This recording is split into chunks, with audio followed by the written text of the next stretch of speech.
السلام علیکم ورحمۃ اللہ وبرکاتہ۔ محترم بھائی، ڈھول ڈمکوں کے متعلق پوچھتے ہیں جی، ڈھول باجے گاجے یہ تو اسلام میں نہیں ہے، نہ اس کا کوئی ثبوت ہے،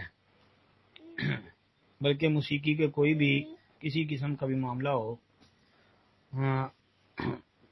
تو اس سے اجتناب ہی کرنا چاہیے۔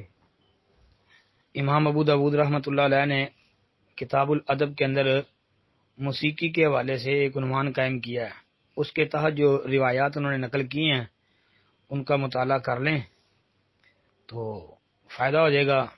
اسی طرح حافظ ابن قیم رحمۃ اللہ علیہ کی جو ہے اغاثۃ اللحفان وغیرہ، ان کے اندر عبداللہ بن مسعود رضی اللہ تعالیٰ عنہ کا قول بھی ہے کہ گانا جو ہے وہ دل میں نفاق پیدا کرتا ہے، تو اس لیے گانے، ڈھول ڈمکے، اس قسم کی جو خرافات ہیں ان سے بچنا چاہیے، یہ اسلام میں نہیں ہے۔ جو دعویٰ کرتا ہے دلیل اس کے ذمہ ہے۔